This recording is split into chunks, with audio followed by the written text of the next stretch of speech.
State and prove gas law. Gas law proof ఎప్పుడైనా అడిగితే కనుక మీరు రాయాల్సిన ప్రాసెస్ ఇది. స్టేట్మెంట్ రాయాలి. ఫస్ట్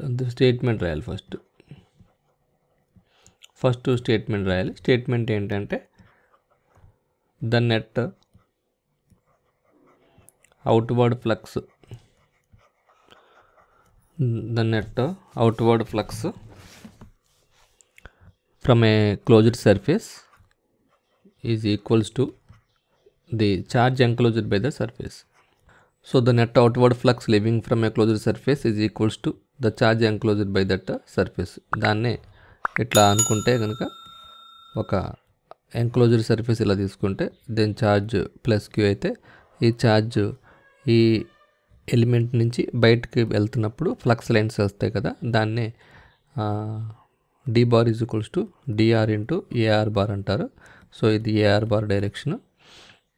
ఈ ఫ్లక్స్ లైన్స్ని ఐడెంటిఫై చేస్తే కనుక మీకు సై ఎంతో తెలుస్తుంది. ఆ సై అనేది ఛార్జ్కి సమానం అని చెప్తాను అనమాట, అంతే. The net outward flux leaving from a closed surface, ఈ క్లోజ్డ్ సర్ఫేస్ నుంచి నెట్ అవుట్వర్డ్ ఫ్లక్స్ బయటకు వెళ్ళడం అనేది psi is equals to charge enclosed by that surface. Okay, psi is equals to Q. దాన్ని psi leaving is equals to Q enclosed.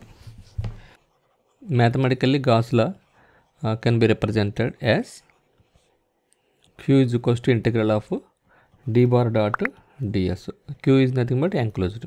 Okay, ఇప్పుడు మనకి find out చేయాల్సింది ఏంటంటే d bar ఎంత అనేది తెలుసుకోవాలి. d bar అంటే ఏంటంటే ఇది ఒక పాయింట్ ఛార్జ్ తీసుకుందాం అనుకో, ఈ పాయింట్ ఛార్జ్ నుంచి d bar ఇలా వెళ్తుంది కాబట్టి ఇది డిస్టెన్స్ r అయితే కనుక మనకు తెలుసు electric field at a point p దగ్గర q by 4 pi epsilon naught R square into AR bar. Epsilon నాట్ని టైప్ తీసుకొస్తే D bar is equals to Q by 4 pi R square into AR bar. So D బార్ని Q by 4 pi R square into AR bar అని రాయొచ్చు. Okay, integration of DS వాల్యూని ఏ విధంగా రాయొచ్చు అంటే ఇది పాయింట్ ఛార్జ్కి మనం స్పెరికల్ని ఊహించుకుంటున్నాం. స్పెరికల్కి పాయింట్స్ ఏంటంటే in spherical points R theta phi. So ఆర్కేమో డిఆర్, థీటాకేమో ఆర్ డి థీటా, ఫైకేమో రో డి ఫై. ఓకే, ఇది వెళ్తున్న ఎలా డైరెక్షన్ కాబట్టి ఏఆర్ డైరెక్షన్ కాబట్టి మనకి డిఎస్ రావాలంటే ఏఆర్ బార్ రాస్తే ముందు మిగతావి ఆర్కి రిలేటెడ్గా ఉన్నాయి కాకుండా మిగతావి ఏమున్నాయంటే rho D phi R D theta. So దీన్ని rho is equals to nothing but R sine theta. Since rho is equals to R sine theta మనకి ఇంతకుముందు నేర్చుకున్నాం.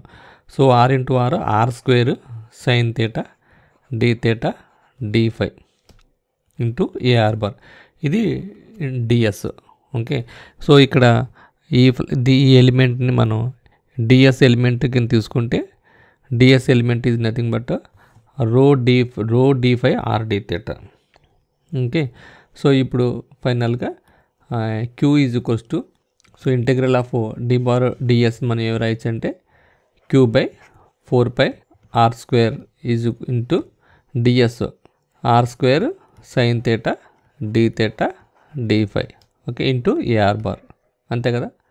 సో ఇది into AR bar, Q by 4 pi R square into AR bar into AR bar is 1 అవుతుంది అనుకోండి, అది వేరే issue. Integral, so surface integral అనేది double integral కాబట్టి Q by 4 pi R square అనేది బయటకు లాగుదాం into integration of D phi. Integration of D phi అంటే మనకి ఈ యాంగిల్ ఫై ఇలాగ 360 degrees వస్తుంది కాబట్టి యాంగిల్ ఫై అనేది integration of D phi 0 to 2 pi limits. అలాగే integration of R square sine theta D theta. Okay, ఈ ఆర్ ఇంటూ ఆర్ 1 అవుతుంది అనుకోండి. అప్పుడు Q by 4 pi R square into integration of D phi అంటే 0 to 2 pi. So integration of D అంటే 5 వస్తుంది. 5 0 to 2 pi చేస్తే 2 pi minus 0 అంటే 2 pi. So ఇది 2 pi.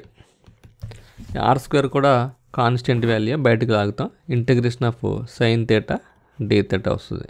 సో ఈ ఆర్ స్క్వేర్ టైమ్స్ పోతుంది, 2 pi 2 times పోతుంది. Q by 2 into integration of sine theta అంటే మైనస్ కాస్ థీటా. థీటాకి లిమిట్స్ ఏంటంటే theta is equals to 0 to pi. ఇది ఇంతకుముందు మనం కోఆర్డినేట్ సిస్టమ్స్లో నేర్చుకున్నాం, 0 to pi. So q by 2 into integration of minus cos by minus of minus cos 0. So ఇదేమో 1 అవుతుంది, 1 ప్లస్ 1 ఈ వాల్యూ 1 అవుతుంది, ఈ value minus of minus plus cos 0 1 అవుతుంది, 1 ప్లస్ 1 2 అవుతుంది. సో ఫైనల్గా integration of ds is equals to q by 2 into 2 cancel అయిపోద్ది. So therefore q is equals to integration of d bar dot ds అయింది. Okay, యాక్చువల్గా integration of d bar dot ds is nothing but a psi. Charge enclosed by that surface is nothing but a psi. So here psi is equals to integration of d bar dot ds.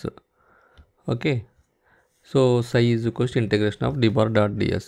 So d bar dot ds nothing but a q here. Therefore psi is equals to q. Flux leaving is nothing, flux psi is equals to q. Flux leaving is equals to charge enclosed. This psi is equals to integration of d bar ds d psi by ds is equals to d bar.